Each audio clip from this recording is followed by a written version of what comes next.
Most buyers miss this and overpay by thousands. Most horsepower mods are wasted money. A few are not. We are walking through 15 of the easiest, most cost-effective ways to actually increase power in a normal car. The list works for naturally aspirated engines and turbo engines, with a clear note when something only applies to one or the other. Side note, dyno before, dyno after. If you cannot prove the game, you did not really get one. Before bolting on anything, do the simple stuff. Fresh spark plugs. A clean air filter. Good fuel of the correct octane. Healthy ignition coils. Many cars feel 10% stronger after basic maintenance because they were down on power before. Skipping this and bolting an intake on a tired engine wastes money. Get the baseline right first. A real high-flow intake gives a small but measurable gain on most cars, especially when paired with a tune. The cheap eBay version usually loses power because it heats the air and disrupts the airflow sensor. Stick to brand names with real testing. On forced induction cars, intake gains are smaller without supporting changes.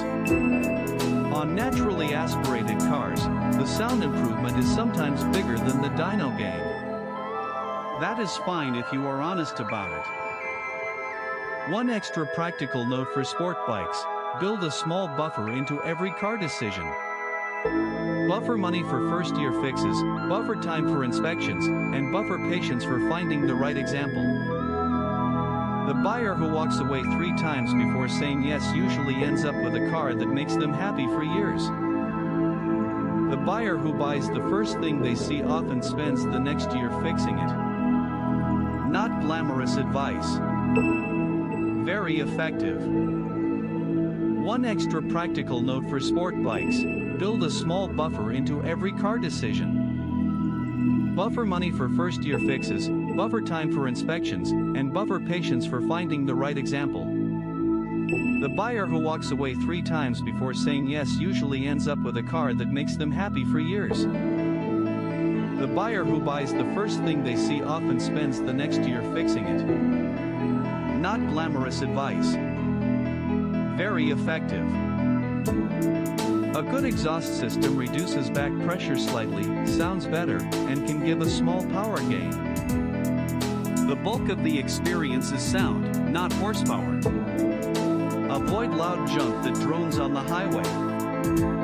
A quality exhaust is built for flow and tone, not just volume. Pair it with a tune for the real numbers, especially on turbocharged cars. Another habit worth keeping with sport bikes is reading recent owner forums for the specific model and year. Pattern issues show up there long before they show up in mainstream reviews. A weekend of forum reading can save thousands. Yes, every forum has loud minorities. Read enough threads and the real patterns become obvious anyway. For turbo and supercharged cars, the ECU tune is the biggest single horsepower mod available. A reputable tune from an established shop can add 30 to 70 horsepower depending on platform.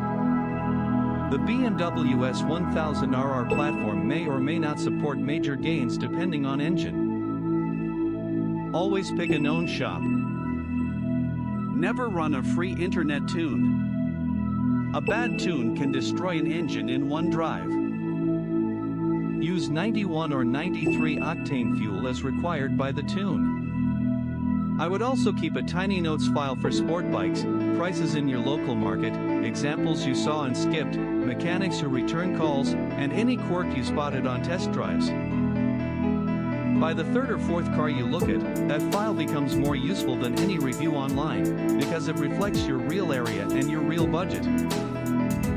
Turbocharged engines lose power when intake air gets hot.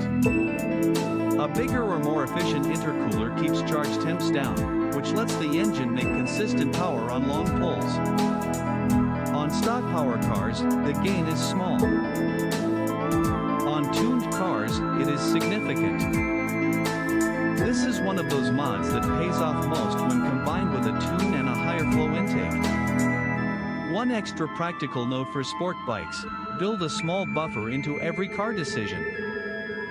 Buffer money for first-year fixes, buffer time for inspections, and buffer patience for finding the right example.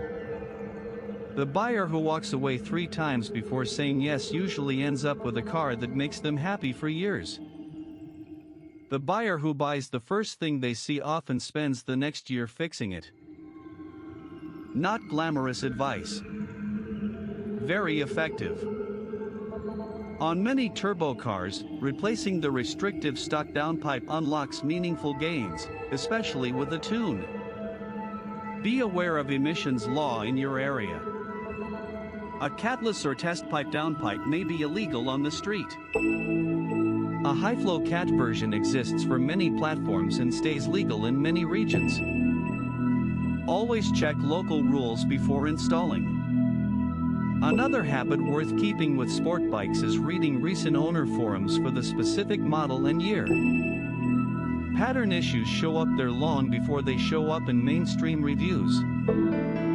A weekend of forum reading can save thousands. Yes, every forum has loud minorities.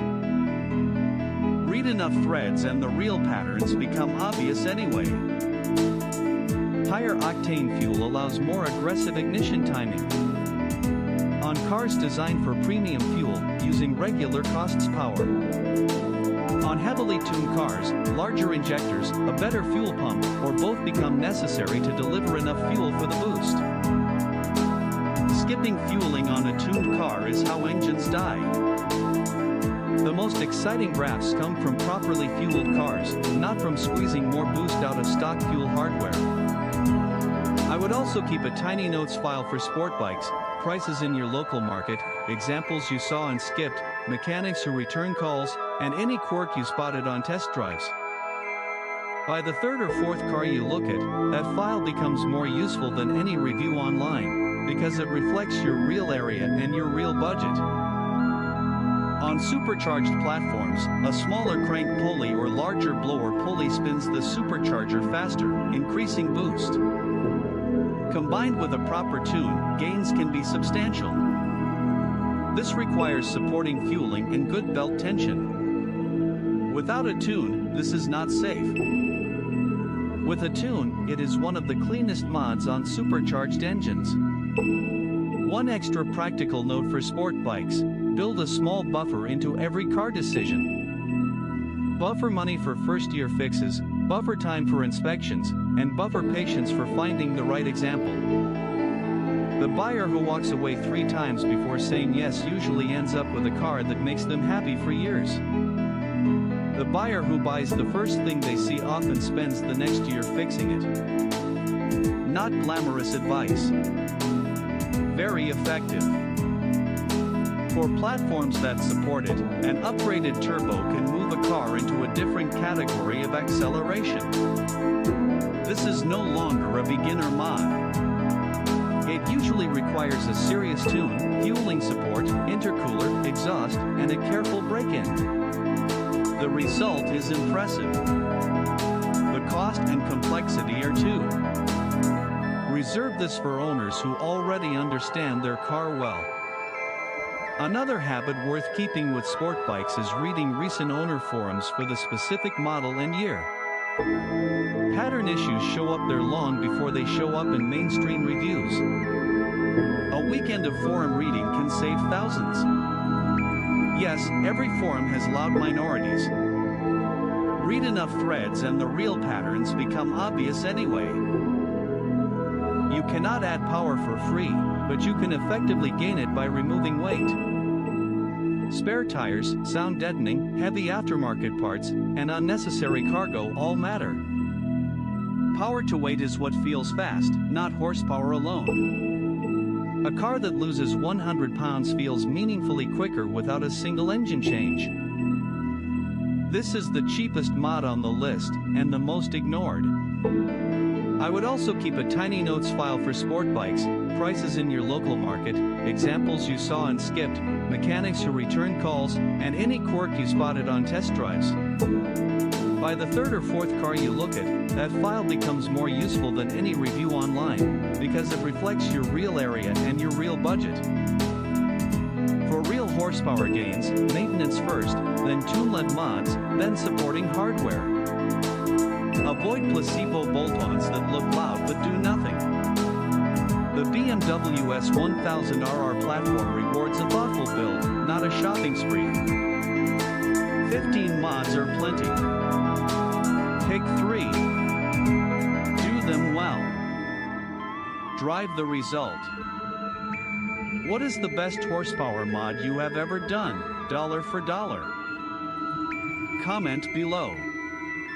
Tell us your budget in the comments and we will recommend something. Real horsepower is earned with planning, not just shopping carts.